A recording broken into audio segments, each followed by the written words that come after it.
good conversation with the good brother.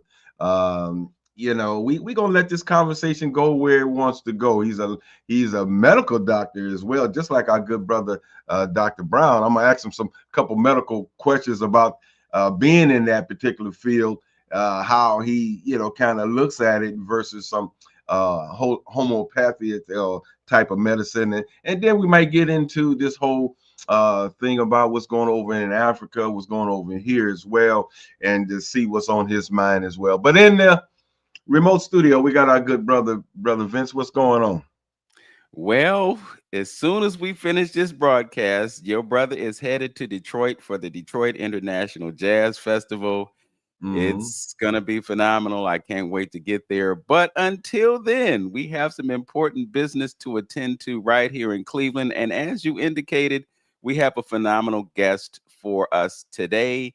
Burnett William Gallman Jr. is an accomplished physician. He spent his life sharing knowledge with his community. He's also an avid music lover and performer. He's a native of Hartsville, South Carolina, and attended Morehouse College and graduated from Benedict College, where he earned a band scholarship. He graduated from Hahnemann Medical School, now Drexel University College of Medicine, and completed his internship and residency training at the District of Columbia General Hospital in Washington, D.C. He served as chief of internal medicine at both Richland Memorial Hospital and the Baptist Medical Center, both now a part of Palmetto Health in Columbia, South Carolina, and now works at the William Jennings Bryan Dorn Veterans Administration Medical Center, and is in part a part-time private practice as a gastroenterologist. That's a mouthful of words to describe the brother that is with us today, but it gives me a great deal of pleasure and honor to welcome to 360 Info Network, Dr. Burnett Quadwo Gallman. How you doing, bro? I'm wonderful, man. I'm wonderful. And thank you all so much for having me. All Yes, sir. right. Well, like I say, it's a pleasure for you to be here, my brother, to spend a little time with us. So Love chopping chop, it up with you. chopping it up a little bit. That's what I'm saying. Spend a little time chopping it up a little bit, Doc. I always was amazed as our good resident doctor, Dr. Brown, as well, that being in the medical field and coming to a level of consciousness that we can all relate to. The black version of us woke people. Okay, I ain't using the white version. They don't stole our consciousness and woke thing now. Really Yeah, did. we can't have nothing. They don't stole that now with some woke. Some misrepresentation of what the word woke supposed to mean to us. But anyway, and that always intrigued me about our professionals. You know, actually, because it's hard to break away from um, that institution of independent thinking. Because they drill you on, and same go for policemen, lawyers, doctors. You know, they want you to deal with it. They train you like Rockefeller deal with the medical society. To be and deal with a certain streamlined way of doing things. Now, when people start, just like even with religion, when people start looking and thinking out of the box, it becomes a problem. For you to think on your own and have some critical analysis of your own and saying, wait a minute, because I know what Dr. Brown was talking like, wait a minute, what I'm doing is not really helping folks. Maybe there's another way to do this, or maybe I should massage this to a point to where, yeah, I think it helps. Did you ever have that epiphany or come to those thoughts that you should maybe work this out? Because with everything, it's something that I wrote. With everything that I was trained in, I always had to modify it when I brought it back to my people. Because it usually was based on the ideology and worldview and viewpoint of our European brothers.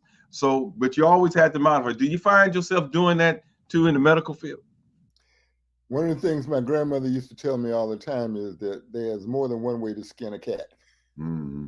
And Mm-hmm. it's very interesting that you mentioned that because, yeah, I have had that epiphany. And it's funny because when I had the epiphany, I had absolutely zero knowledge of anything other than what I had been taught in the traditional Western medical Mhm. Yes. and had to go out and seek information, and I'm still seeking because that epiphany, in terms of relating it to medical, my medical career came relatively late, and I kick myself for that because Mhm. it should have come sooner. So I'm still trying to do that, but um, the scientific method that is so touted by Western medicine and Western science doesn't always work because so often we try to put everybody in one box, and we all react differently. Um, my wife, my wife told me that I should not go off on tangents here. She looked at some of our earlier discussions, and she said, "You went off on a tangent. You Mm. know, stick to the question." But but I think that, yeah, to answer your question, yes, I have done that, and as a matter of fact, um, as I learn more about alternative medicine, I'm recommending more. And the medical school I went to actually was a homeopathic medical school, and they only a few years before I Mhm. was admitted, they only went into fully went into Western medicine. Okay. Yeah, and, I mean, we can talk about that even with, like I said, with other professions, the police, being a lawyer, yeah, because, and that's something that, I mean, I pondered over for a lot of years when I was young, and especially when I started getting into so-called consciousness on, saying our professionals got to see that something is wrong here, but we're not doing anything. You know what I mean? Okay, let me give you an example as far as lawyers is concerned. Now, you have to see that a lot of our young brothers are going to jail, and is due to the fact that they don't have proper representation. They don't have the dollars and cents to afford a good lawyer in order to get them. And by, I guess, for justification of that and verification of that, of how many of them is in jail, incarcerated falsely, and getting off. They had evidence, they had witnesses that they could have brought to the case, whatever, but they didn't have the finances in order to get a good attorney to get them out of the situation. How many black folks are just saying that? I just was looking at something. It was something crazy, but I mean, it wasn't crazy, but it was on America's Got Talent. And the one brother came on and said he did 37 years in Ooh. prison on of a murder of some white woman, that just because of DNA, those people to take the files, the dead case files, they got him off. But he spent 37 years. But so we have stuff like that, you know, and and you as a lawyer, I know I'll be crying bloody murder. I'll be doing stuff pro bono or whatever, or even we should be getting these grants to at least supplement these lawyers so they can take these cases, so all these brothers wouldn't have to go. And then they threaten them with, if you go to trial with this, they're gonna go for 10 years, so you better plead. So you got all our young brothers plea bargaining to these crimes that they could possibly be innocent, and because of the lack of money and resources, they got to deal with it. So I'm saying that seemed like something that we always go through. You got some, Vince? What you saying? Yeah, I was just going to say that whole paradigm is based on a model that sends us to prison. It's not there to exonerate us for things that we didn't do. It's Mm, there to put us in prison so that we can be taken advantage of as legal slaves. So the nature of the system, it's just like, if you look at the legal system, you've got the police, you've got the judges, and you got the attorneys, and they all work together. mm-hmm, So mm-hmm. then you got the public defenders, and the public defenders are there to sabotage these young folk and make sure that they end up in Yeah. prison. So it all works together, and that's just the nature of the system. But we're blind to it because we're not properly educated about the nature of the system. Let, And even let me say before this real quick, trial, Doc. Let me say what real quick, Doc, because he just made me think about something. When people know what my prior occupation was, so I'm not the police guy, but I remember the first time that I got to go to the courtroom, the back, sitting behind the court, waiting for the judge and all that. And what blew my mind was when the prosecutor came in and the defense attorney came in, they around there chopping it up like, buddies, you know what I mean? And I'm sitting back there, my uniform waiting, and I'm looking and I'm listening to this, and they around there discussing what your fate was gonna be. Oh yeah, well, we could get him on this, or okay, well, he seemed like a nice guy. We'll just get him on that. And this, I said, is this how it's done? I was blown away. Go ahead, two Doc. things, even before it goes to trial, the bail system.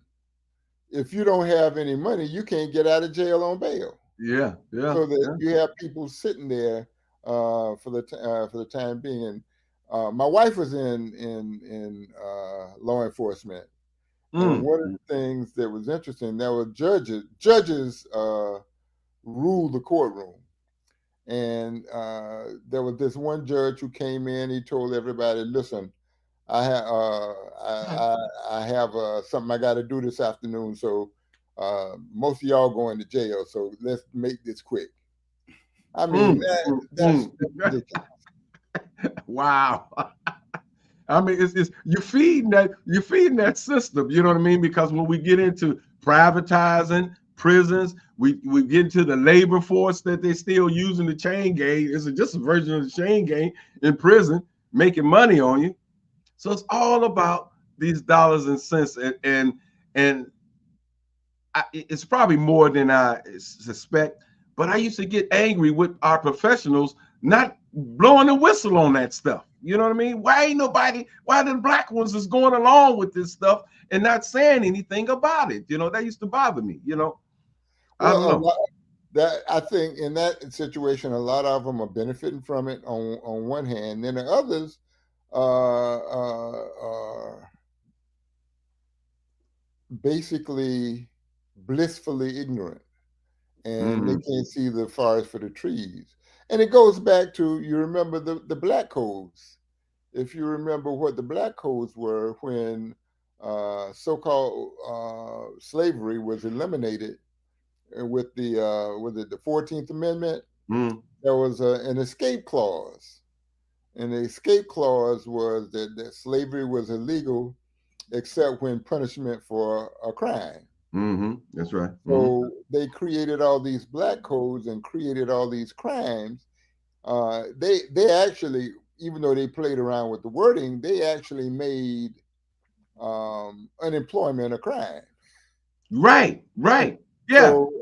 So what they did was, out of that, they criminalized black people, mostly black men, and put our ancestors to work in chain gangs, work gangs, convict Coal, leasing, coal mine. all those things, so that they created another form of slavery, Mm-hmm. much as in down south what they did with sharecropping. So Mm-hmm. that what they did was they created new methods of enslavement, and that legal, and I think is we would be remiss if we didn't remind everybody who wants to be strictly adherent to the law that the enslavement, the rape, the murder of our ancestors was legal back in the day. Mm-hmm. It was legal.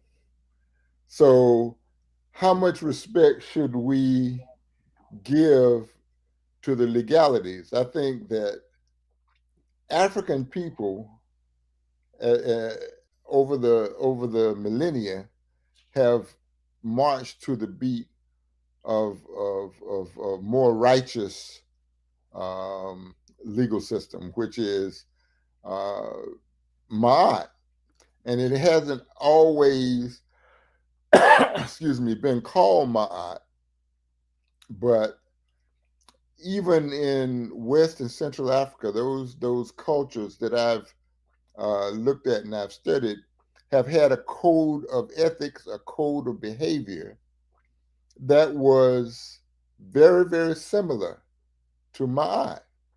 And for those who may not know, Ma'at was an ancient Kemetic nature or aspect of nature whose it was she was the female wisdom principle, and her principles were truth, justice, righteousness, harmony, balance, order, and reciprocity. And everybody now, I mean, we're human beings. Nobody was perfect. Mm-hmm. But just think of a society that tried to tell the truth all the time, Mm-hmm. tried to be fair and to Mm-hmm. invoke justice all the time or as much as possible. So that society would be much. It's not perfect. Again, we're humans, but it would be much better than what's happening now. Mm-hmm. And in looking at one of our previous conversations, uh, Brother Vince, we talked about uh, the 42 negative confessions Mm-hmm. or the what we call the affirmations of innocence. And if we really look at that, there was an expectation of goodness. So that when you recited those things, what you were saying is, I have lived up to the expectation of my goodness, Mm-hmm. rather than a negative confession. That's to me Right. that's almost sick. Mm-hmm. But see, but the funny thing, Doc, and this is, I talked to my brother about, and and I try to put it out there to to where our listeners can think about it.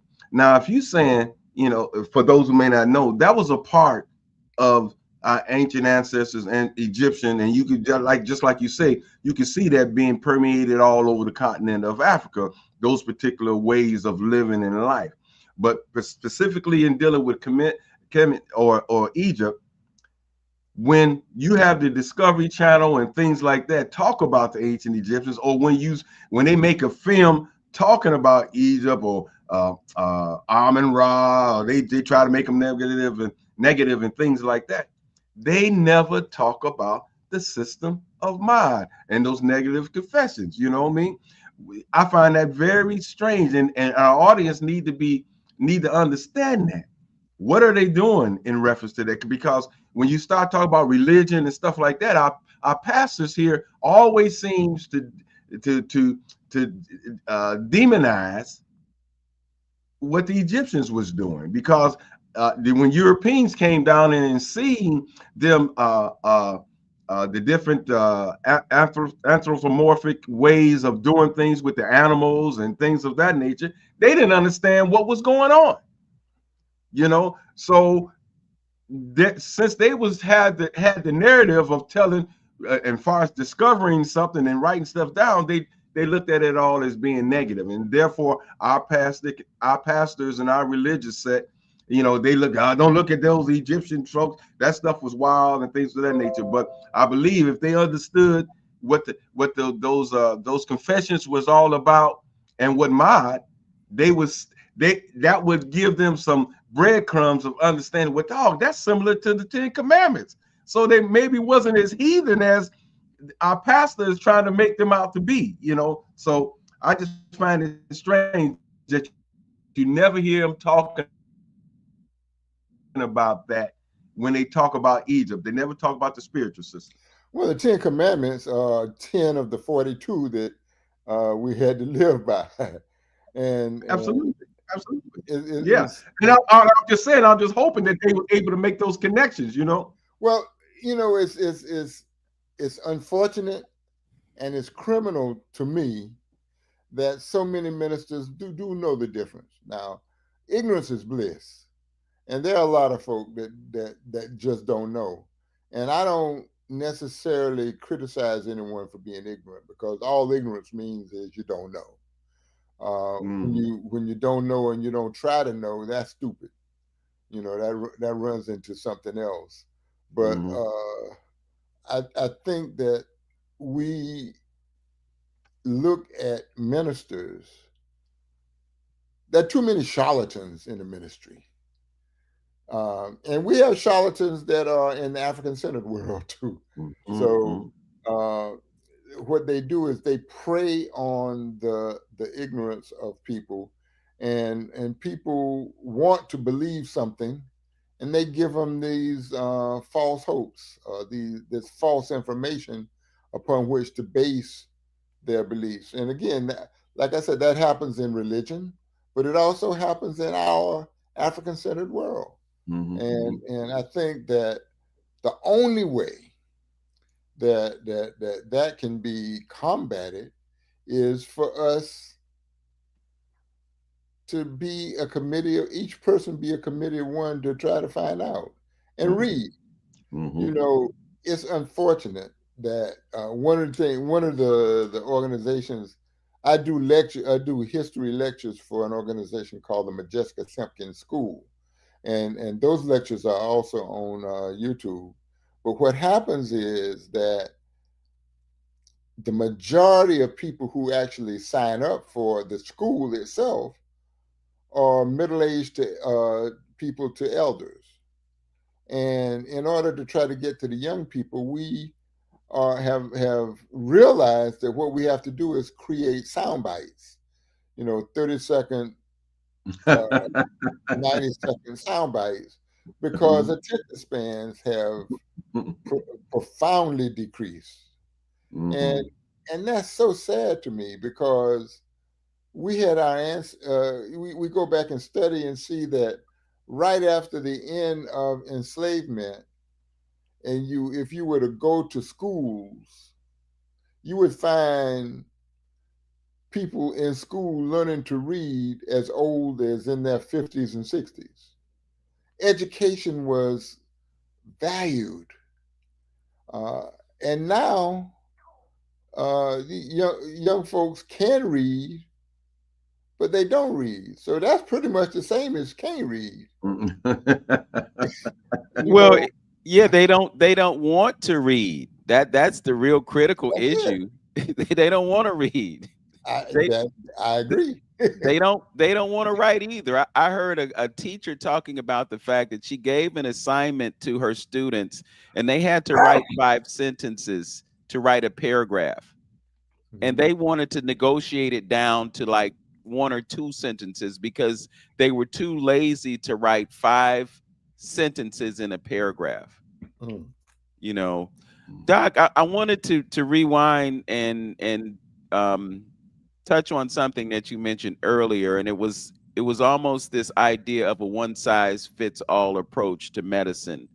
And when you look at the fact that there are biological differences between those of us who are melanin rich and those of us who are melanin deficient, when they carry out certain medical procedures, they do it based on the physiology of, I'll just say, a white person.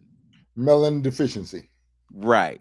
And Yeah. so I'm just wondering what kinds of adjustments that we can make. And I heard you mention that the school kind of backed away from the homeopathic approach and kind of pivoted towards the allopathic approach. But now we're in a place where they're having to consider alternative medicine because people are using those methods and getting results, and they want to keep the business. So they'll bring you to the Cleveland Clinic and maybe connect you with someone who deals with internal medicine or something that might be on the alternative side. So do you Functional see doctor. do you see anything moving towards maybe more implementation of alternative medicine, knowing that this alternative medicine might provide somebody with something that won't require them to be treated for the rest of their life, because that's the allopathic process?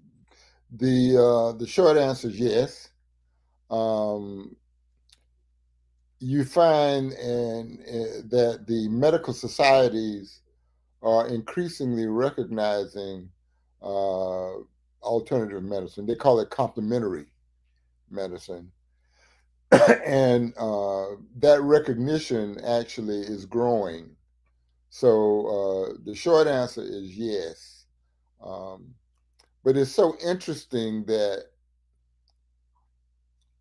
we as African people tend to see things in a circular way. We try to see the right and the left brain. We do try to be objective, but we're also subjective. Um, but one of the flaws, I think, of the Western way of thinking is that they try to objectify everything, and it's really interesting. I went to we had a grand rounds on yesterday at the VA, and we had this young woman presenting on compassion. Now, it seems to me that compassion is something that our parents should set the stage for, and it's something that we should have anyway.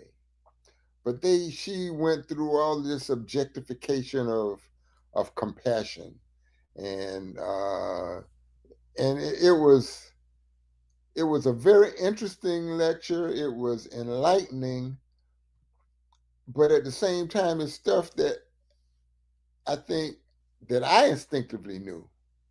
I So knew you was gonna whenever say. she would ask a question, and people would be stumbling, and I'd say da da da da da, and the acting chief would say, "Yeah, that's right. I agree with him." The fact that had to be objectified. You objectify compassion. Mm, My goodness. So mm, um, I think mm. that on one hand, it's sad that's happening, but on the other hand, I'm glad that they are recognizing that there is such a thing as compassion, Okay.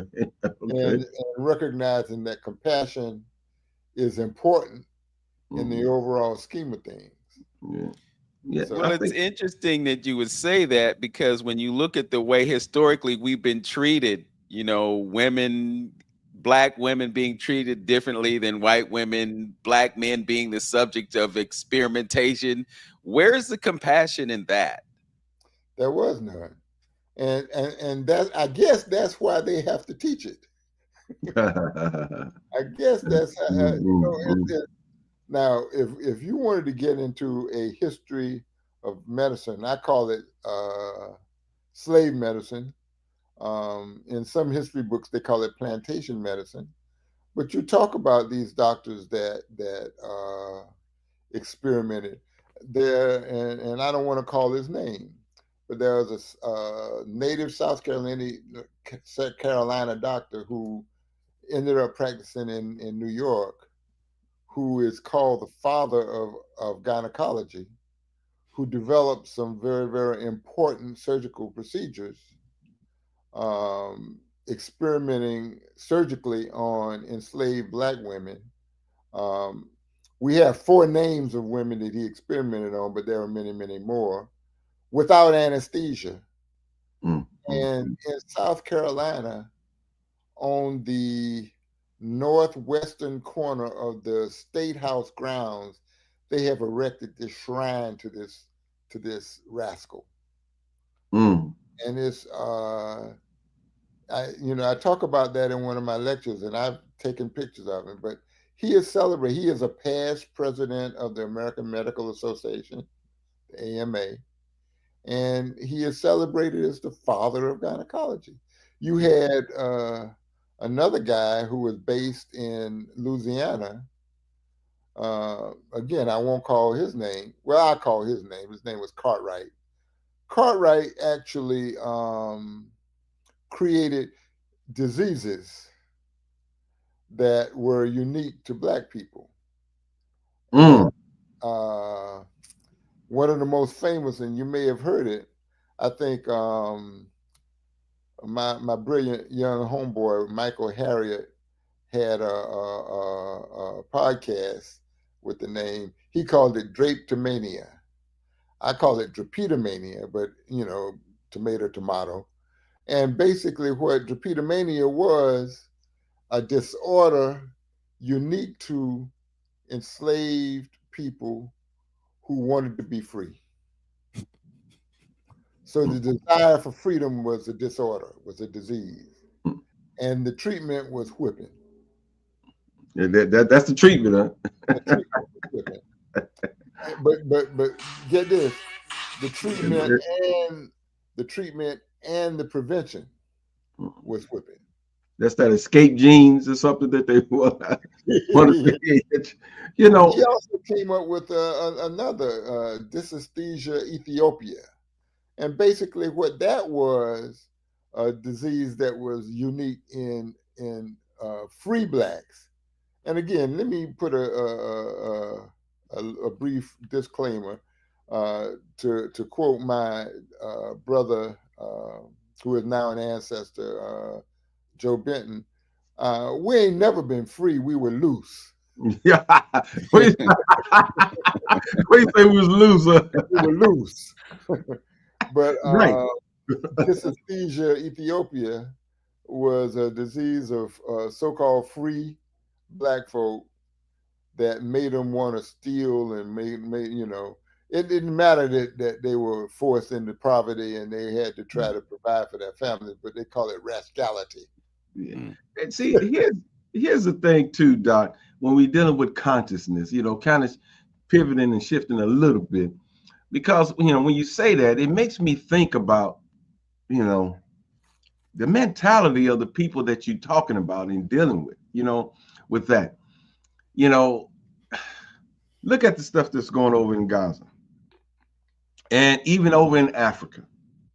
Where people now is this all about money or what?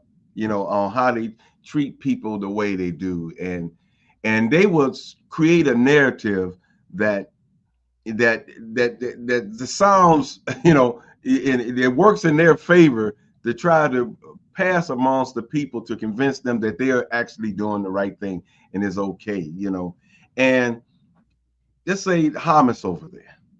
Now, if you know anything about what was going over there, how they've been backed against, the sea, and they had to come and go. They've been treated horrible for years, and they actually, when a person say, "I'm tired of it," and say, "I don't want to," I'm tired of being treated like with slavery. When you talked about, want to run or want to leave or any of those things, you got some people looking at you like something is wrong with you. Like something's wrong with you. Is something wrong with Abraham Traore and want to feed his babies, want to be free and not to be dependent on somebody? That's something's wrong with that thinking, So you think Hamas will want to be treated like that the rest of their lives, and not say, "Hey, I ain't taking this no more. We ain't gonna go down like that. You don't kill people. You don't did this. You don't kill my family, and I'm never gonna do anything." And so they put this narrative out there like they radical, something wrong with them, like you say, this is an illness now. It's an illness that you want to be free. I'm saying, dude, what is wrong with you? I don't have the right to feed my babies. I don't want to be free. I'm tired. Lights is off, electricity going off, and at 9 o'clock, we don't got electricity. Villages don't have water. So I'm just saying, hey, I don't want to live like that no more. We being exploited. I want to be, just live sensibly. But some people got a problem with that. This is to add to what you're saying, Brother Antonio, there's a label called Black Identity Extremist. Mm-hmm. And it's applied to those of us who have a certain sensibility about our own liberation. They put that label on us as if to say that we have a mental disorder because we want to be self-sufficient and sovereign like Ibrahim Traore in Burkina Faso. Crazy. So now we sick because we don't want to continue to suffer from Stockholm syndrome. Doc, what are your thoughts? Well, I agree. I think Western civilization is sick, and basically is based in values. Um, Sometimes I'm accused of being too academic, but Dr. Sheikh Anta Diop, who is actually the father of chematology, he's the one that proved that the ancient Egyptians were indeed black people, which is something they're fighting against again. Mm-hmm. But he developed a theory that he called the two cradle theory. And the two cradle theory merely says that even though we know that all human beings evolved from Africans, when Africans moved into what is now called Europe and Asia, they were caught up there over the thousands of years of the last ice age. It was called I think the official name for the last ice age is the worm, WURM, interglacial, and and that lasted hundreds of thousands of years. I think maybe 240,000 years, but they were caught up there. So during that period of time, they went through mutations, and those mutations account for what we now call race. And that's a whole nother conversation too that I'd like to get to. But during that period of time, based on certain chemical processes in our body, vitamin D interacting with the ultraviolet light from the sun and so forth, they became depigmented. And we were earlier saying melanin deficient, but it was an adaptation, a mutative adaptation to the environment so that they could survive, so that the ultraviolet light could get in and not adversely affect the calcium metabolism, so their bones would stay strong. So because of the cold air, the nose narrowed so they wouldn't breathe as much cold air in. Uh, the hair, our hair was tightly curled in Africa, but their hair had to be loosened so that they could get more sunlight in. So those were some of the mutations, and this is not something that science argues with. These are established facts that are accepted. What Dr. Diop did, though, he said that not only did they undergo these physical mutations, they underwent social, cultural mutations so that they became more materialistic because they were struggling. They became more aggressive, more antagonistic because they were struggling to survive. So instead of a cooperative spirit, they developed, I'm going to take yours. They devalued women because women were physically weaker and were seen as a drag on the group, to the extent that in some cases when girls were born, they would just leave them out because they saw them as a drag on the group, and they called it exposure. They would leave the girl babies to be eaten by the animals, to be killed in the environment. So that is the type of roots that Western society has, and so we can say that it's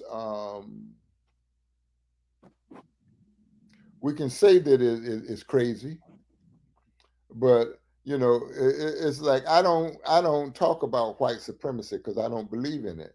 I call it white psychopathic narcissistic pseudo supremacy, because Right. it's based in sickness. Mm-hmm.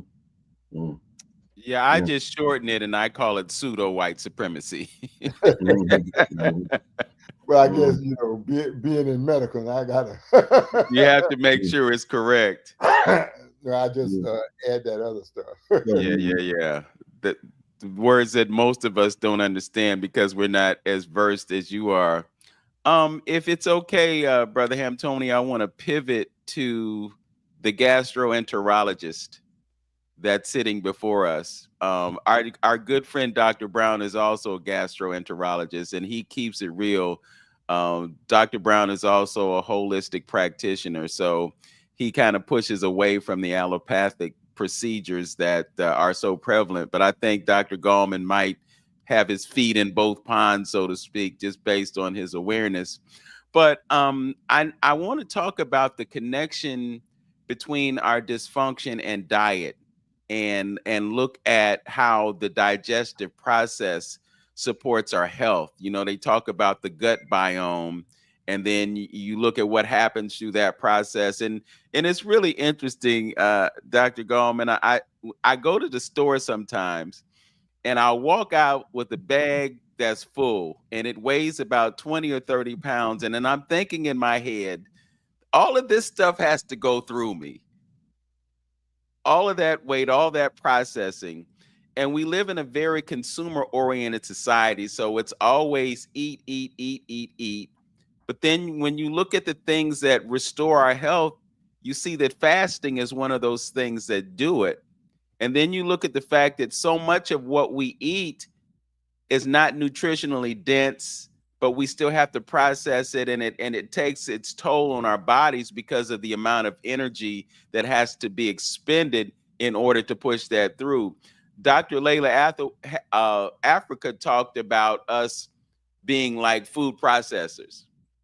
So what I'm getting to is, and what I'm curious about is, what kinds of things can we consume that will be beneficial to our digestive process and perhaps help us to eliminate some of the dysfunction that we are experiencing because of the processed and non-nutritive food that we're eating.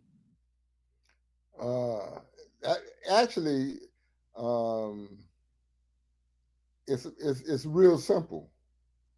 Less meat, more fiber, and no and fewer carbohydrates. Mhm. And it's as simple as that. We eat too many sweets, too much sugar.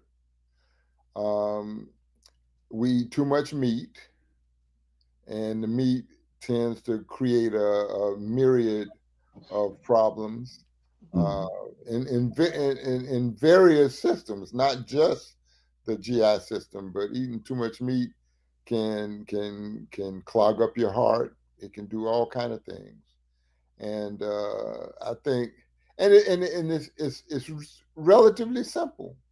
However, we have become, what's the word that I want to use? We become slaves to our taste buds, Okay. Hmm. and so often, you know, I have a little cousin. Well, she's not little; she's in her 50s, but um, and she's very well known in hip hop circles and in music circles. She's out of New York, and she is just a sweetaholic. She just and now she exercises a lot, so she's not overweight, but she eats so much sweets, and that's part of her bio. She says she eats too much sweets. Um, I think the fact that she's active That's is, what's keeping is them together. probably helping her. Yes. You Hmm. know, and it gets to this whole idea of soul food. And one of the things that I say, soul food was a survival diet. Uh, we ate chitlins because that's all we had to eat, and we were able to make it filling. And even though it didn't have all the nutrition that we needed, we supplemented that with what we could. So fried foods, all of this sugar, Those were survival diets, Mm-hmm. and it bothers me that we now see it as delicacy. I'm going to this soul food restaurant, and I'm guilty. I grew up on that, and I would think that it's probably more prominent in the South than it is uh, in the North or the Midwest. I don't know, um, but it's it's unfortunate that we look upon it as a delicacy, Mm-hmm. because I think that personally I'm a pescatarian, Mm-hmm. but I still eat too much starch. I don't eat sweets, but I eat a lot of rice. I eat a lot of potatoes. Right, right, right. Um, Mm-hmm. uh, I think that you hit on something extremely important, Brother Vince. I think that a whole lot of the illnesses and the diseases that I'm confronting with in the practice of gastroenterology are directly related to diet. Mm-hmm. Directly. Mm-hmm. So I agree. I think that if we were to eat right, not only would our life expectancy significantly increase, but our morbidity or the illnesses would significantly decrease also. Let me say one. Go ahead. Just one just I Mm-hmm. just want to make a distinction in terms of the carbohydrates, because the carbohydrates, as I understand it, are important because they're a source of energy, but you have simple carbs and you have complex carbs. So are there carbs that we should be relying on, simple or complex?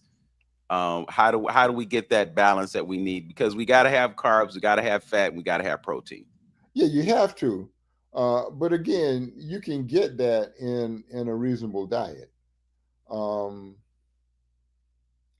uh, s- Simple carbs versus complex carbs.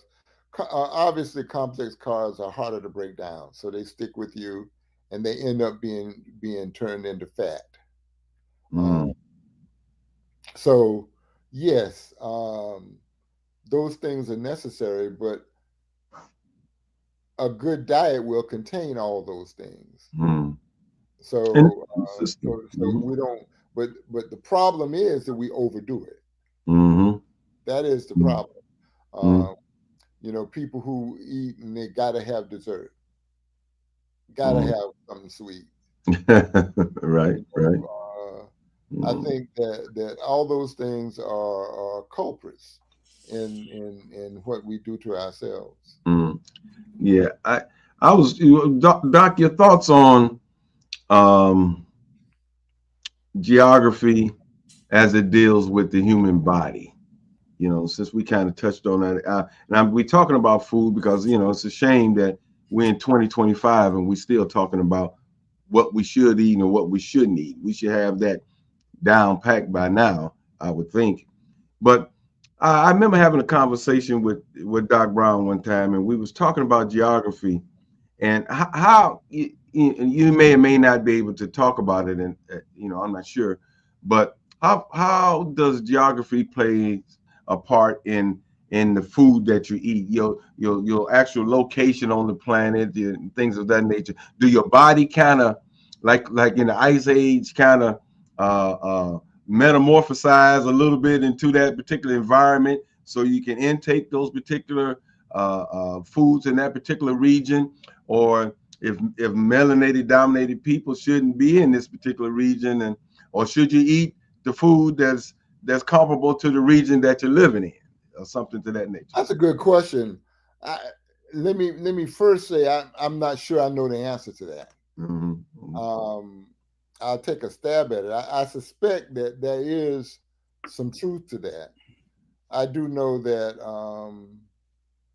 uh, the availability of certain foods is greater in some areas than in others, so that becomes a staple of that Mm-hmm. area. And then you have Mm-hmm. when you deal with geography, um, have, Do you drink milk? No, not regular milk. No, not Okay. from Are cow. you lactose intolerant? Yes, I lactose intolerant. Okay. Now, I don't think I am personally, but I still don't drink milk. it's fascinating to me, and this gives an idea of how, and this is another conversation we can have on. I think you alluded to it earlier, Brother Antonio, about how things have been changed, definitions have been altered, but Mhm. something as simple as lactose intolerance is painted as a disorder. Yet the overwhelming majority of the world's population do not have the ability to fully digest lactose. So Wow. if 80 to 90% of the world does not have it, why are you going to call it abnormal? Just Okay. because just because people that we now classify as white are not lactose intolerant, they see that they have defined that is, and Brother Antonio, you've called my phone, so you know my message. Power is the ability to define reality and have other people respond to your definition as if it's their definition. So now we go through life seeing uh, lactose intolerant. Now, how often as abnormal? So how often, if we extrapolate that to other areas of life, you know, we really need to step back and look at some of the opinions that we have. And you mentioned religion earlier, and I look at religion specifically because this is a religion that was Christianity is a religion that was given to us by the people who were enslaving us, raping us, kidnapping us, human trafficking in us, and they told us that what we were doing wasn't right. They had the only right way, and we bought into it. And I know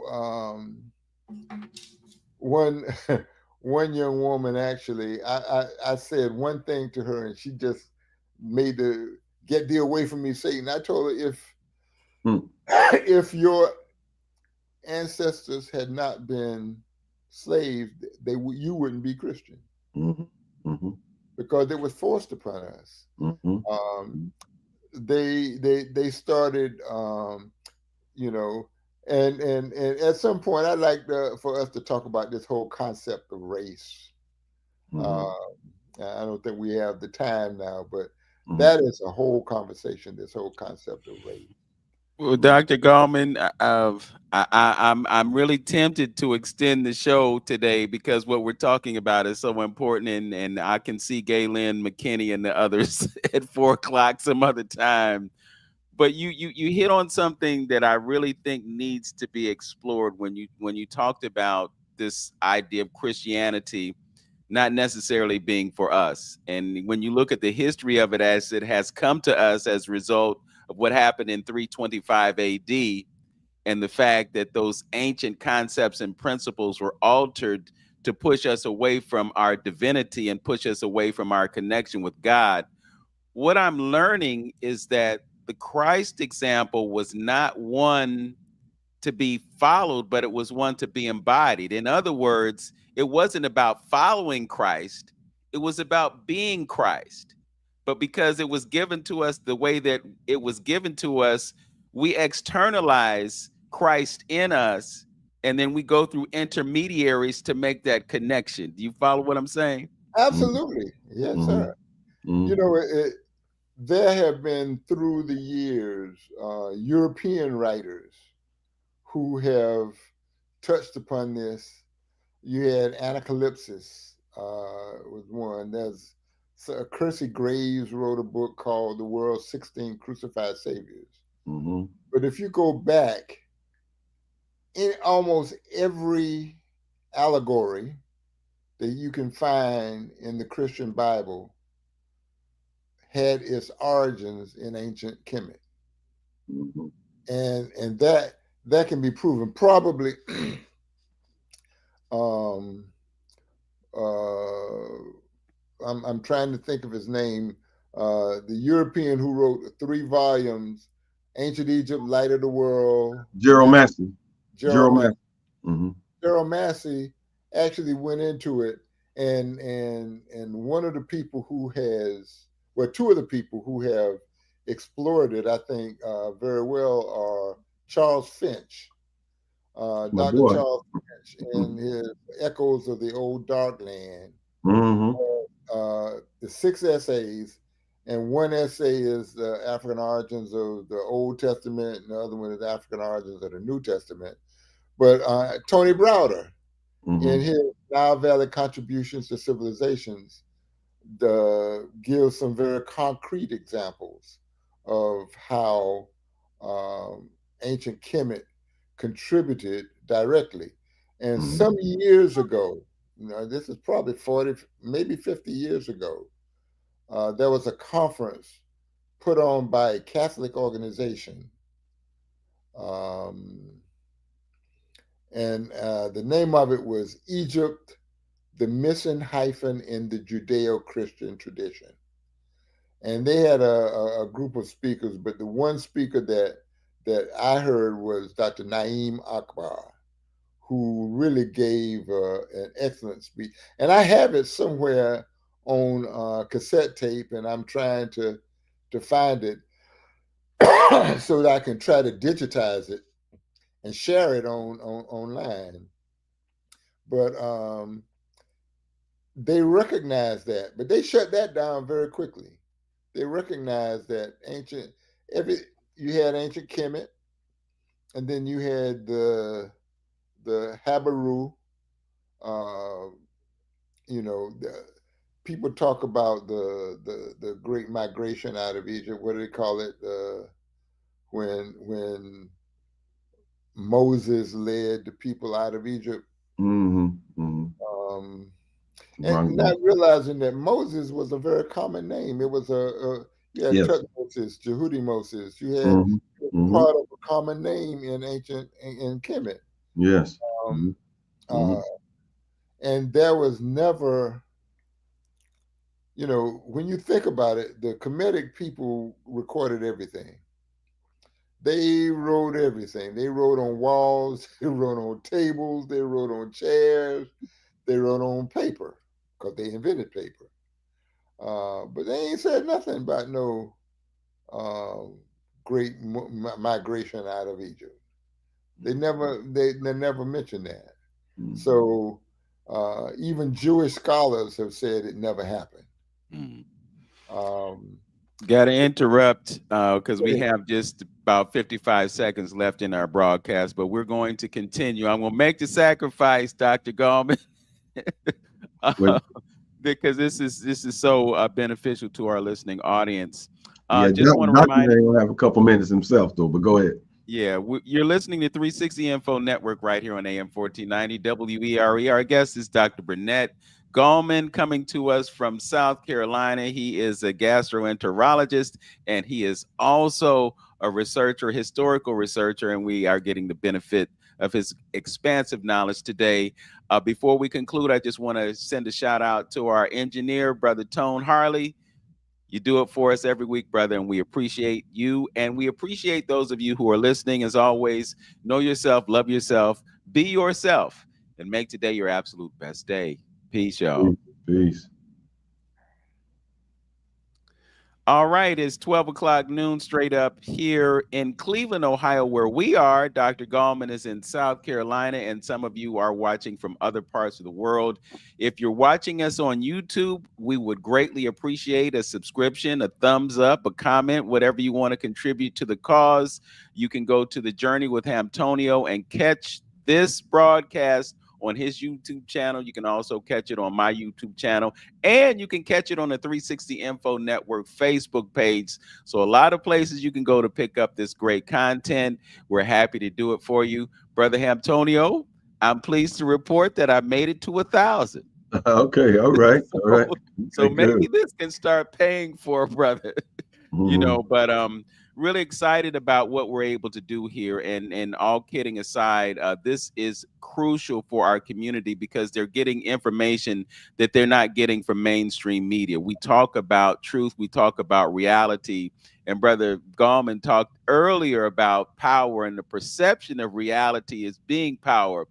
We have to take the reins and we have to begin to define our own reality, because other than that, we will continue to be slaves and victims, and that's not who we are. I saw a video earlier in the week, and this European person asked a sister to name one thing that a black person had invented, and she couldn't think of anything. I'm like, what You got to country be did you kidding grow me. up in that you don't know all of the things that we, because without the things that we've invented, the world would not be the world that it is today. So for her to be so ignorant about that, it was just, I don't know, it was a little Mind off-putting. boggling. Yeah. But the critical issue is us taking responsibility for our education, because our education has been used as a tool against us and not for us. And you know, if you want to comment, please do. You know, I say we, our ancestors, our parents and grandparents, sacrificed, demonstrated to send their children to their enemies to be educated. And what we're seeing now is the results of that education. And it's, you know, what kind of education will your enemies give you? Those same enemies that made it illegal for you to learn how to read in the first place. Um, so, and you mentioned the media earlier, Brother Vince. I think that it's very, very important, very, very important that not only do people support uh, enterprises like this, but also if you know of any black media, black newspaper, subscribe to it, because most black newspapers are hurting for money, and they're existing on a shoestring budget. And I actually subscribe to black newspapers. I think it's 3 or 4 black newspapers from all over the country. Just, you know, and because I write for one, and it's called the Community Times. It's based in Florence, South Carolina, and they put out issues in the PD area of South Carolina, which is near Florence, in the Low Country near Charleston, and in what we call the Up Country near Greenville. And I think that it's important, even though a lot of the news is local. Um, I think we waste more money on junk. You know, sacrifice a trip to McDonald's in order to support a black newspaper. You know, most of those subscriptions are maybe $12, $15 a month at the most, usually less. And that's one trip a month to McDonald's. And not only will you be supporting the black business, but your body will love you. Yeah. And your confidence in your life. Uh, you remember, speaking of McDonald's, you remember that documentary that guy did called Supersize Me? Yes. Yeah.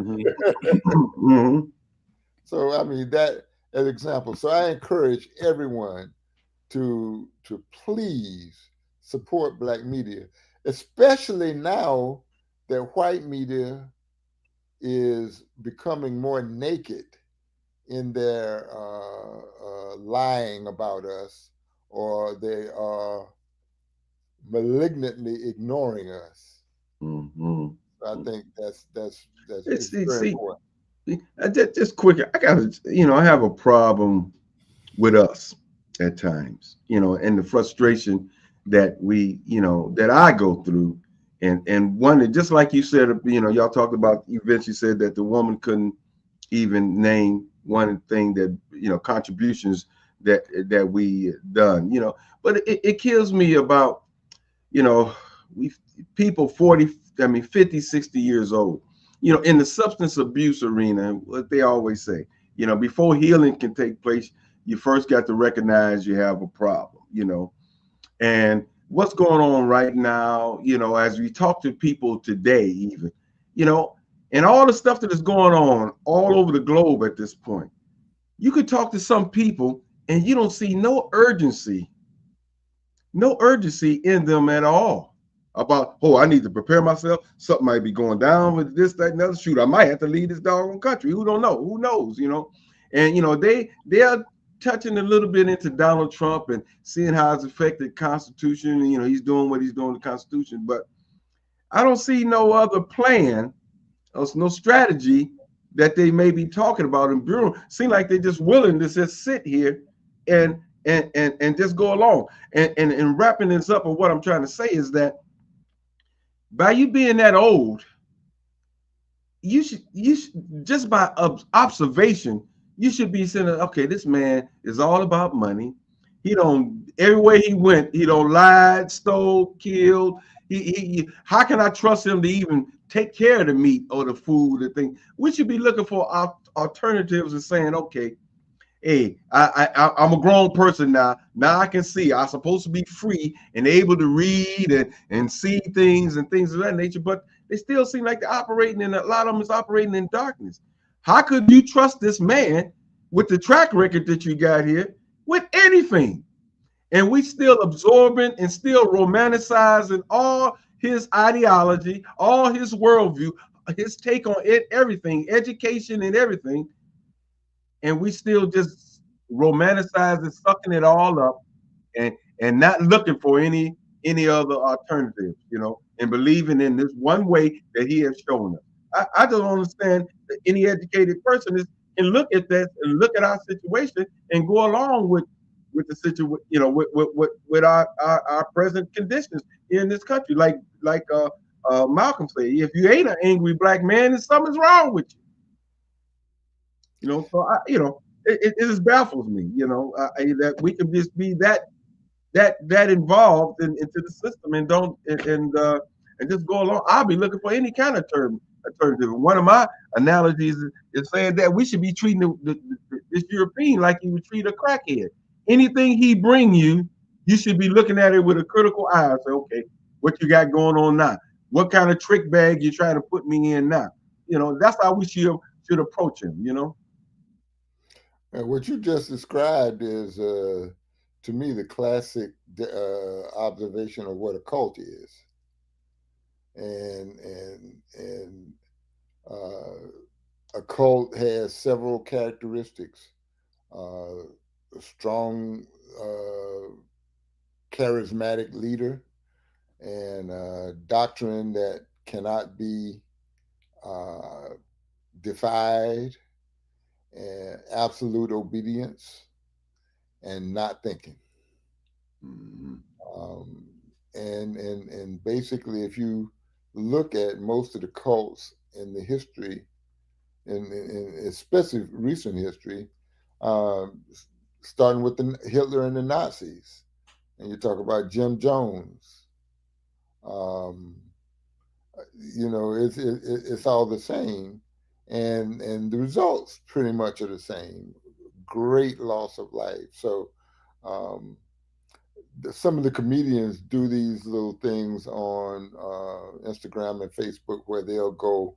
I saw one the other day where this woman was interviewing this various Trump supporters, and they were saying, but what they would do is they would quote Trump and say Biden said it, and they were ready to come down on Biden.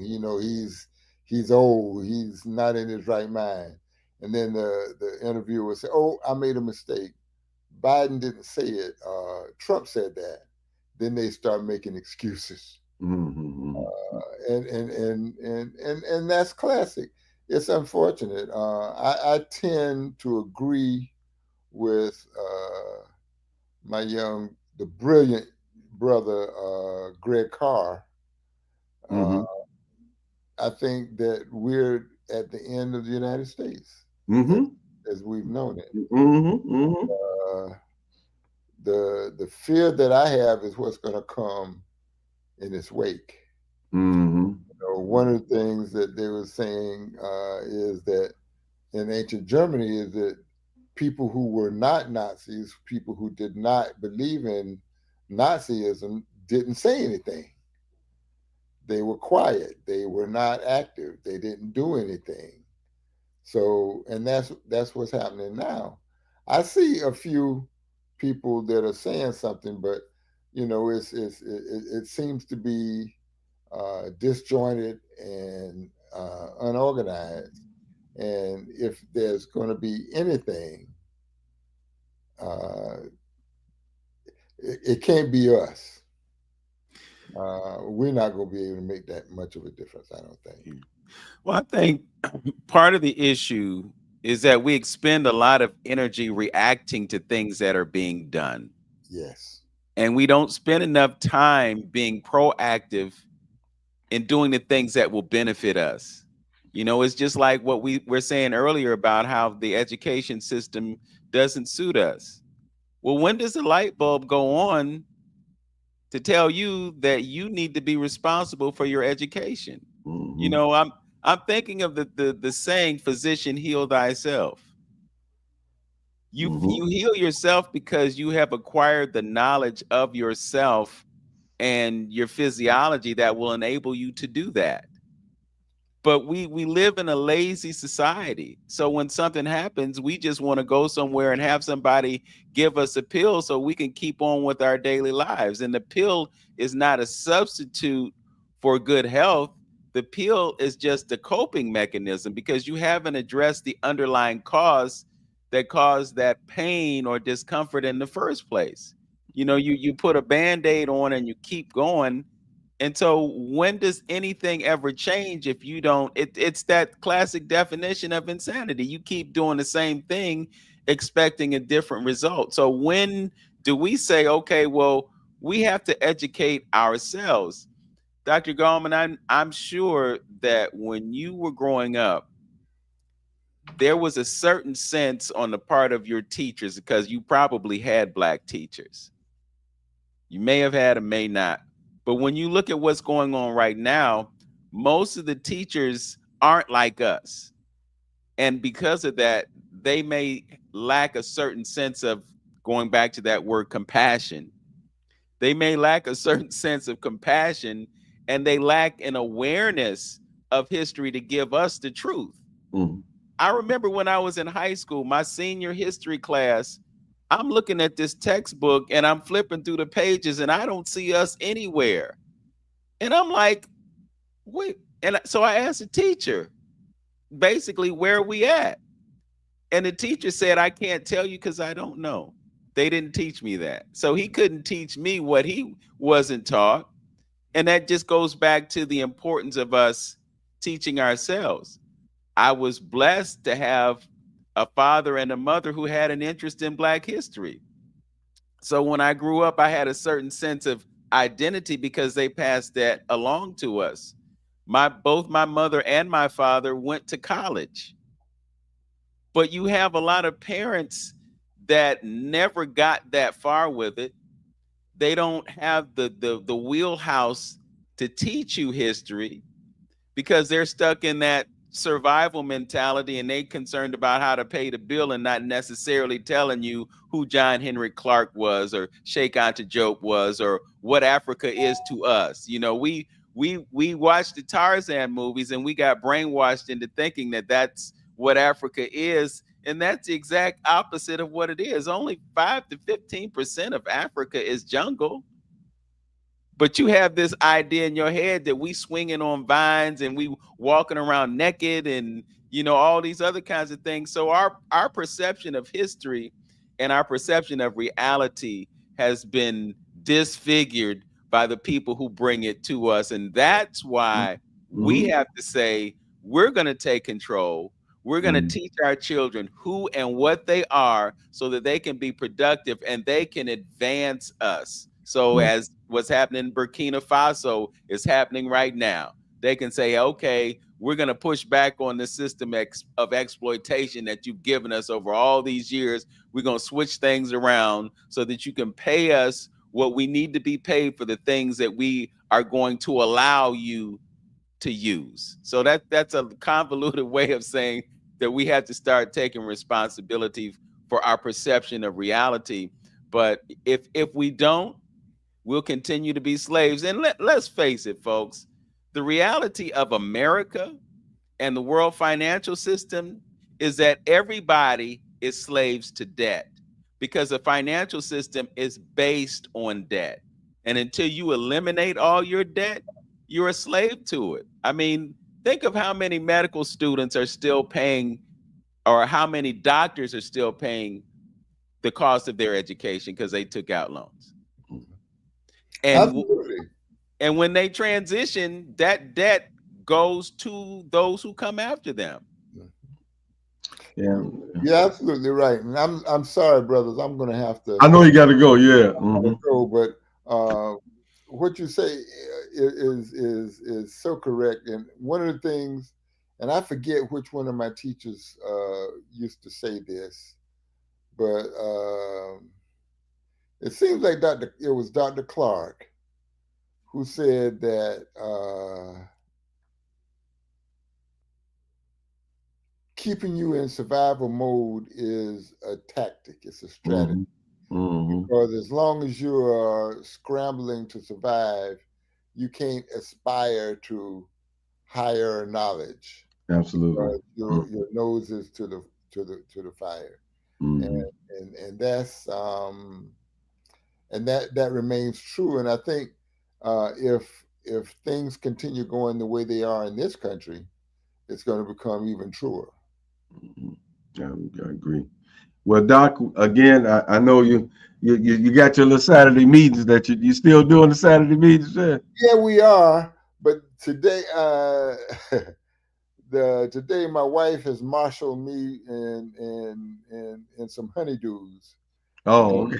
And as a matter of fact, she just texted me and said, "Hurry up, and bring your behind on." No problem.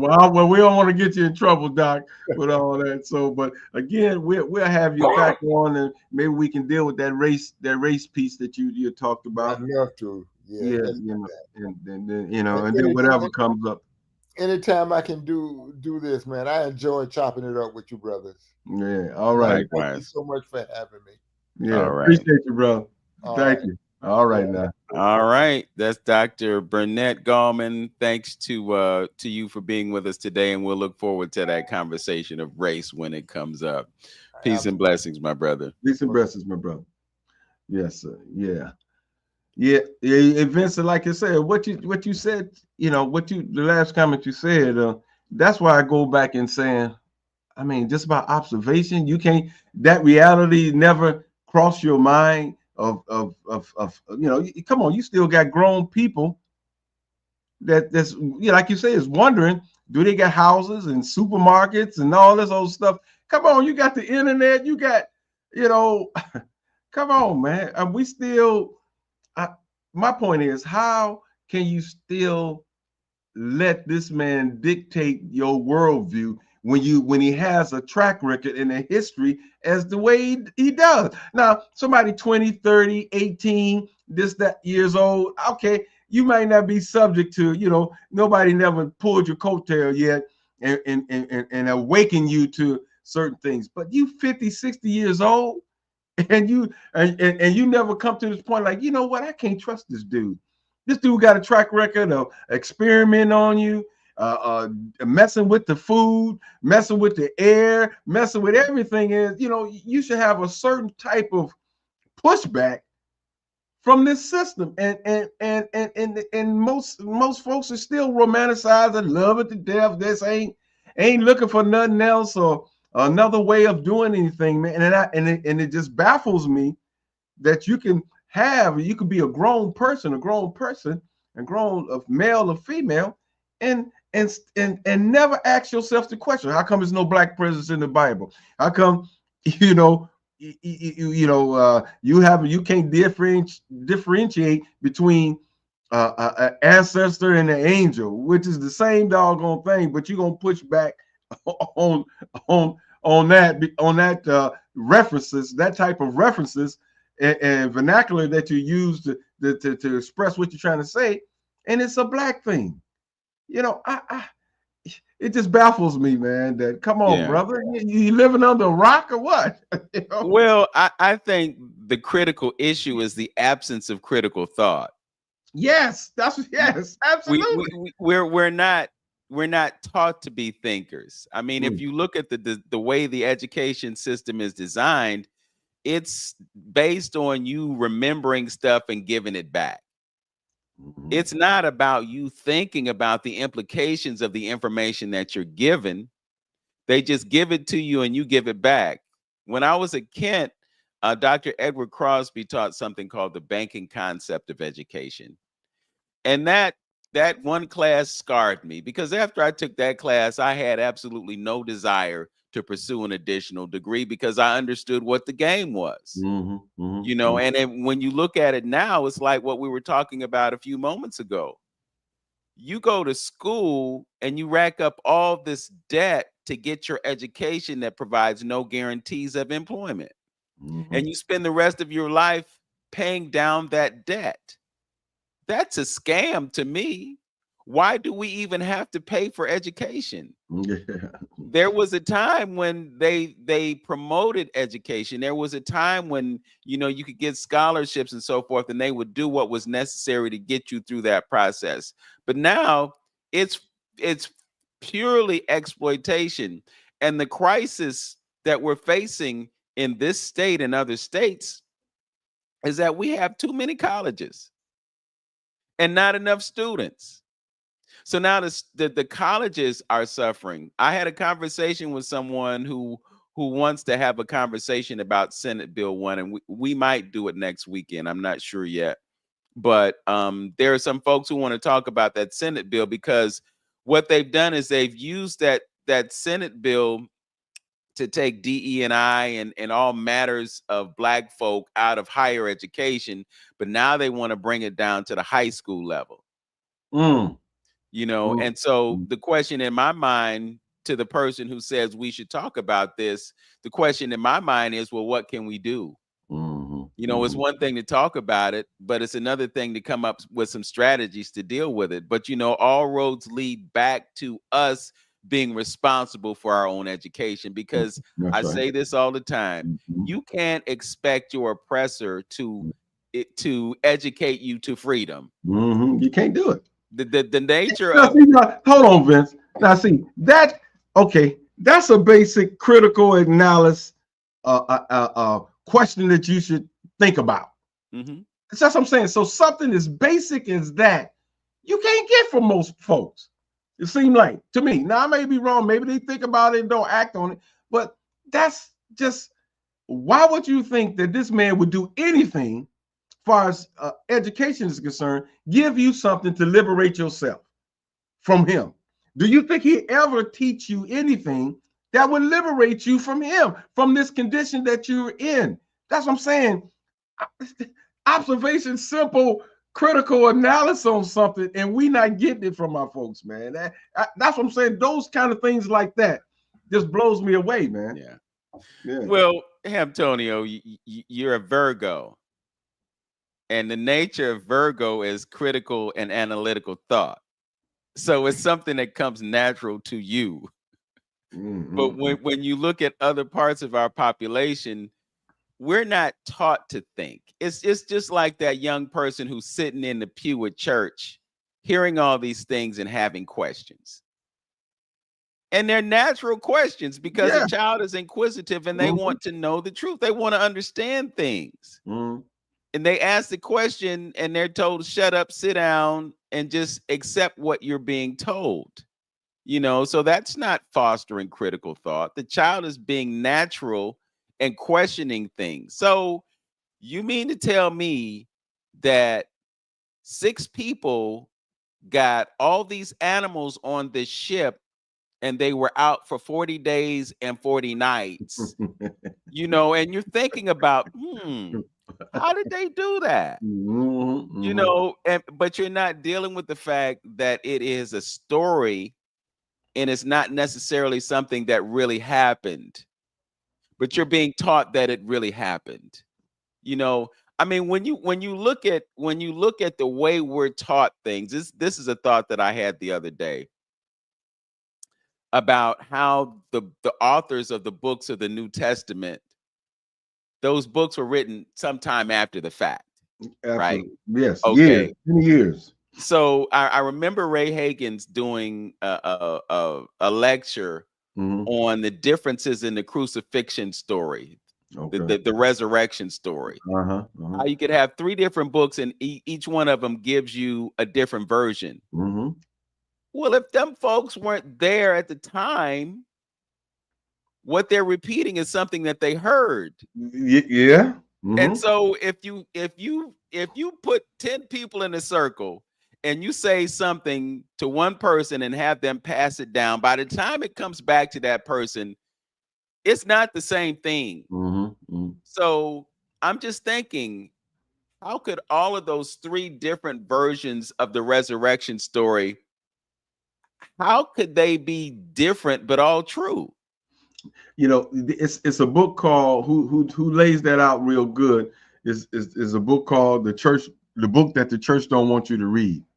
I suggest a lot of the Christians get that book there. And in that book, he lays out those particular stories that you're talking about. And one, I want to say Matthew's, one of the he put money on the line that if anybody can give me the chronological order of the death, burial, resurrection of Jesus Christ. What happened first? What happened second? What happened third? He put money on the line, just like Ray Higgins put money on the line on show me the bodies, where the bodies was buried. He do that. He do a lecture called The Verdict Is In, and that one I thought was profound. Show me the bodies. Where the bodies are any of these characters at? You know what I mean? Yeah. So with all that being said, yes, you know, and it's laid out, you know, and that's why I say again that we need to really, really, you know, do an investigation of that whole thing, and even the whole thing about the whole after that was taking place, and they put that particular information together in the Bible. Then you had about 800 years of dark ages. You know what I'm trying to say? Where the light was totally turned out, far as information and things like that. You know what I mean? And then they come up and conjure up in 15 something and in 1611, you know, wrote the King James Bible, and here it is for you. You know, I would think by now that we really understand who we are cohabitating with. But I think we still don't get the gist of who we are cohabitating with, you know, because we're not good stewards of history and understanding history. You know, how can you know the game and play? I mean, how can you play the game if you don't know the game? Right. You know, so you're going right along with every narrative, and I can see if you was following somebody down the track of and they was giving you good information that worked for you in your best interest. But since America come about, this man has had his foot on your neck for every step of the way, and some of those truths are just coming out about some of the inhumane things that has been done to you. So how could you take anything that you receive in here in this narrative and take it to heart and abide by it, and take your family, your children, and everybody that you know down this same path of destruction, self-destruction for yourself? And in closing, I would say with that African proverb, it's bad not to know, but it's worse not to want to know. Yeah, that's so true. And, you know, in so many different ways, being involved in situations where you're bringing the truth to people and they do this. Oh, yeah. La, la, la, la, la, la. You know, you say you need to step away from them French fries that got 17 ingredients. No, they taste too good. I can't do that, bruh. you need to back off from eating that birthday cake with all that sugar and the eggs and the milk and all that stuff that's not really good for you. Nah, I like the cake. I like the cake. That's what we do. Christmas. Uh-oh. Uh-oh. We don't want to know. You know, I was thinking earlier when Dr. Gallman was talking about how we wrote everything down. You know, like all the information is there, but we don't want to deal with it. We don't even want to embrace and understand it. But if we embrace and understand it, then we get a clue as to who and what we are. You know, but there's always this idea that if we just go along with what we're told, everything eventually is going to be all right. But they keep proving themselves. And here's the thing. This is what really resonated with me. Dr. Gallman told you why they are the way they are. He told you that. He told you about the adaptation and the effect that it had on their mentality and put them in a mindset that they just go out and tear everything up. And I remember history, you know, being in those history classes and listening to stories about the Goths and the Visigoths and the Saxons and all these European folks and you know, Alexander the Great and you know, all these folks who their whole agenda was going out and tearing stuff up and conquering stuff and taking stuff. They told you who they were. Yes, right. And at the same time, they didn't tell you anything about Mansa Musa. They didn't tell you anything about Nzinga. They didn't tell you anything about Kwame Nkrumah or any of those other folks who were doing things that we need to know about. But what they do is they give you the information that perpetuates a mindset of victimhood and subservience so that you see yourself as lesser than and accept the mantle that is placed upon you. And all I'm saying is, folks, you have to wake up to understand who and what you are and what we are capable of. And we don't have to be under somebody's foot. That ain't what it's about. It's about us standing up and getting something off our backs so that we can move forward in a way that benefits us. And, you know, not to be exploited, not to be pimped, you know, because that's what's happening. We getting pimped. Don't nobody know nothing about the straw man. Don't know nobody knowing anything about the bonds that are on us. Don't nobody know about the fact that you shouldn't be paying those bills the way you're paying them now because there are other ways to do it. Nobody's talking about the fact that when we drive up and down these streets, we're not in commercial purposes and we shouldn't be hauled into them places. No driver's license. All of that. We don't know. They keep us in the dark about it, and we just, you know, write the check. You know, we trade our time for money. And at the same time, they take our money, they buy things that make money, they figure out ways that they don't have to be taxed on the money that they're making from the money that made money, and then they just move forward.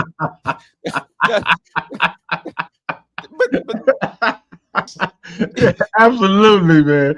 Absolutely, man. I mean, it's almost like this. Let me bring it home to them, and I'm sure they can relate to this.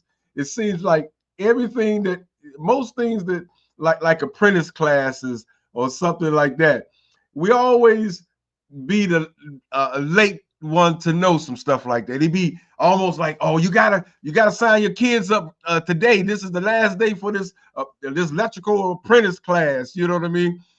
They always know if something came on, it has to be researched. I'm just repeating what I heard. I didn't research it yet, but I can believe it. The lady came on talking about how you can take a piece of land, and if you like bury your parents, or you know what I'm talking about, right? Yeah. No property tax. No property tax. They can't take the property away from you, none of that stuff. And I'm like, how long they knew that? You know, that's why you see some of the houses in the South, mama's bed right here, papa's bed. They gonna have that land. You know, it's probably some way of classifying your land a certain kind of way as some kind of sub cemetery or something, and they can't take your property away from you. You don't pay taxes or whatever. Yeah. What I'm talking about is loopholes. They got their own. They sure can keep a secret amongst themselves. That's for doggone sure. Because we just be finding out those, and then what happens when we do find it? It's the other African proverb to say. You said once the fool has learned the game, the players have dispersed. They change the game. When we do learn, then they start manipulating and the whole rule of thumb, and now it changes on you. You know, Yeah. once you find. So it just amazed me how over and over again you start finding out new things that you can do. Now we just not understanding about the trust and putting all your assets in the trust. You know what I mean? So you can keep. It's just amazing, man. And that's what they have been doing all along, protecting Forever. their stuff in a trust.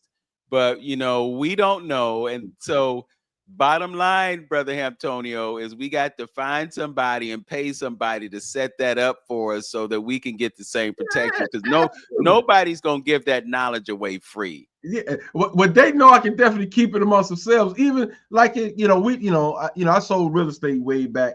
What was yeah, a little about 20 some years ago. And that's when I found out about the whole credit piece. How white folks would take their kids and put them on their credit card to build their credit up. You know what I mean? And I was like, wow, how they do it, and also that how you can take $1,000 and put it in the bank and borrow against that $1,000 and pay the $1,000 that you borrowed back in increments, and you will have several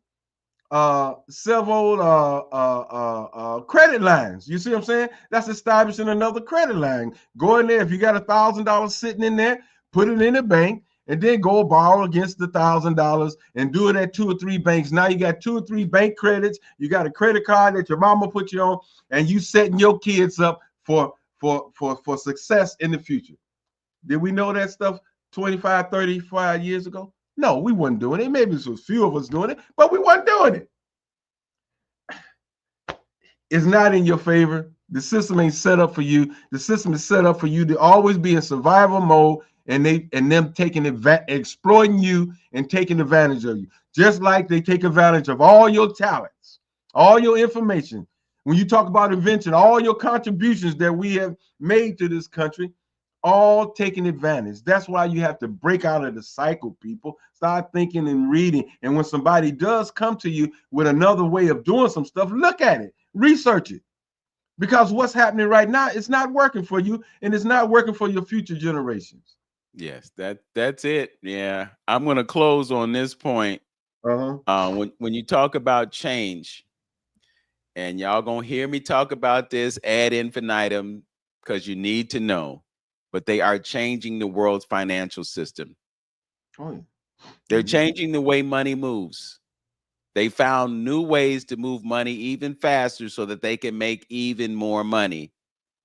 And if you don't catch on to what they're doing, you're going to get left in the dust. I had a really interesting conversation with a state representative the other day, and I was telling him about cryptocurrency and how the Democrats have approached it. And now you see this paradigm shift taking place. They are digitizing the US dollar. So you gonna go places and you can't use a paper bill. They don't accept cash, and they're doing that to affect us. So there are plenty of other currencies that you can start using right now that aren't going to evaporate the way the US dollar is. So it behooves us, to use that word, it behooves us to know what's going on, to understand what's going on, and to take advantage of what's going on, because right now we have an opportunity to create intergenerational wealth that can be passed down. If you know how to play the game. It's all about knowing how to play the game. So, after I had the conversation, it was obvious to him that our community needs to have an education about this, so that they understand what they are capable of doing. And it's not as daunting as one would think. It's a process like anything else. You sign up for health insurance, you go through a process. You get a new job, you go through a process. anything that you do in life is going to involve some type of an educative process. So this is another one of those things that you learn about it, you execute it, and you take advantage of it. And don't think, well, just because I can't understand it, I can't participate. Some things you got to learn as you're going through the process, but you can't sit on the sidelines while they do everything that they can to take everything away from you. So the game is to create the trust, to put your assets in the trust so that you escape any liability for it. There are different tax advantages to having your stuff in a trust because, look, the nature of this system is to tax folks to death. You know, you get money and then you give it back. You know, you get taxed several times, and that, but they designed the system specifically to execute that plan. And if you don't have an understanding of how to navigate it, you will continue to be exploited by it. And in closing, this system is made is works in harmony or at the best interest of businesses, not an individual. An individual gets gets all the crap. You know what I mean? As far as your taxes and everything else. Become a LLC or become a business, and that's where your advantages of the system comes to you at that point. You know, you're being played if you just still work out here as an individual. You know, this is how they work the system. You know, so Yeah. with that being said, a lot to unpack today. We got some real gems from Dr. Gallman, and I trust that you will take the time to review this recording and get out of it what you will. And it is, again, it's incumbent upon us to continue to bring you great content. So as always in Party, know yourself, love yourself, be yourself, and make today your absolute best day, y'all. peace. Peace.